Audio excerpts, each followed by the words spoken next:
ये मूल कॉन्सेप्ट के बाद ये अगला वीडियो है जिसमें हमने कुछ एग्जाम्पल दिए हैं, जिससे आपको ये समझ में आएगा बहुत आसानी से कि कैसे हम लोग मूलों की संख्या को निकाल सकते हैं। यहाँ पे हमने एक डायग्राम दिया है जिसमें ये दिया गया है कि ये डिवाइड का सिंबल है और ये मल्टीप्लाई का सिंबल है।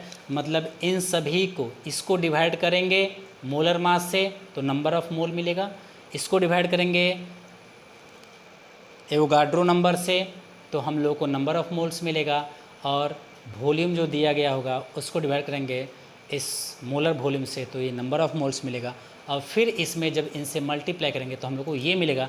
इसी का ये डायग्राम है।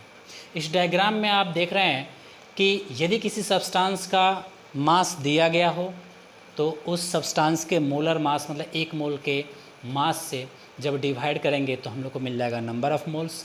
यदि किसी सब्सटेंस के पार्टिकल्स दिए गए हों, नंबर ऑफ पार्टिकल्स, उसको एवोगाड्रो नंबर 6.022 × 10⁻23 से डिवाइड करेंगे तो हम लोग को नंबर ऑफ मोल्स मिलेगा, और फिर जब इससे मल्टीप्लाई करेंगे तो ये मिलेगा जो यहाँ दिया गया है कि नंबर ऑफ मोल्स में इसी से मल्टीप्लाई करने पे एवोगाड्रो नंबर से ये नंबर ऑफ पार्टिकल्स मिल जाएगा।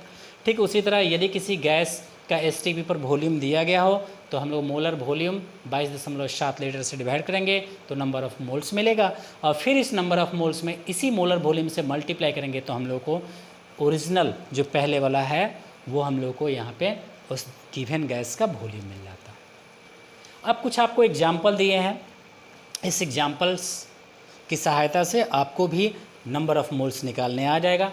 यहाँ पर दिया गया है कि 12.044 × 10⁻29 Na+ मतलब सोडियम आयंस की संख्या मोल में बताएं। मतलब इतने पार्टिकल्स, नंबर ऑफ पार्टिकल्स मतलब आयंस दिया है, इसमें कितने मोल होंगे।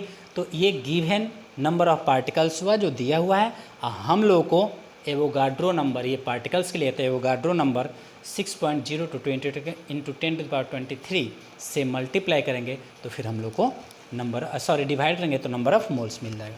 फिर आता है कि 136.2 लीटर, ये लीटर से मतलब पता चला कि वॉल्यूम दिया हुआ है। H2 गैस के मोलों की संख्या बताएं, तो ये पता है कि ये H2 गैस का गिवन वॉल्यूम है। अगर हम लोग मोलर वॉल्यूम 22.7 लीटर से डिवाइड करेंगे तो हमको नंबर ऑफ मोल्स मिल जाएगा। 92 ग्राम में Na एटम के मोलों की संख्या क्या होगा। 92 ग्राम में Na एटम की संख्या क्या होगा, तो Na एटम का द्रव्यमान दिया गया है 92 ग्राम, और Na का परमाणु द्रव्यमान मतलब एटॉमिक मास से होता है 23 ग्राम पर मोल। हम लोग गिवन मास को इस मोलर मास से डिवाइड करेंगे तो हम लोग को नंबर ऑफ मोल्स मिल जाएगा। फिर यहाँ पर ये एटम था, यहाँ पे मोलिक्यूल है। CO2 के मोलों की संख्या 396 ग्राम CO2 में क्या होगा, ये मोलिक्यूल का गिवन मास है।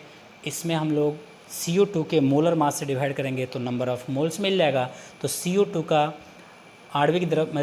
का गिवन मास है 396 ग्राम, और CO2 का आणविक द्रव्यमान मतलब मोलर द्रव्यमान निकालने के लिए यहाँ पर एक कार्बन है तो एक लिखा है, और एक कार्बन एटम का एटॉमिक मास 12 ग्राम होता है और 12 ग्राम पर मोल।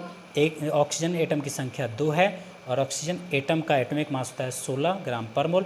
इसको हमने ऐड किया, इसके मास को और ऐड किया तो मिला 44 ग्राम पर मोल जो मोलर मास है। इससे हमने डिवाइड किया गिवन मास को तो हम लोग को मिला नंबर ऑफ मोल्स। और इस एग्जाम्पल से मुझे पूरा विश्वास है कि आपको ये समझ में आएगा कि कैसे हम लोग number of moles, number of particles और वॉल्यूम को एक दूसरे से रिलेट करके क्वेश्चन दिया गया हो तो आसानी से निकाल सकते हैं। इतना देखने के लिए आपको बहुत बहुत धन्यवाद।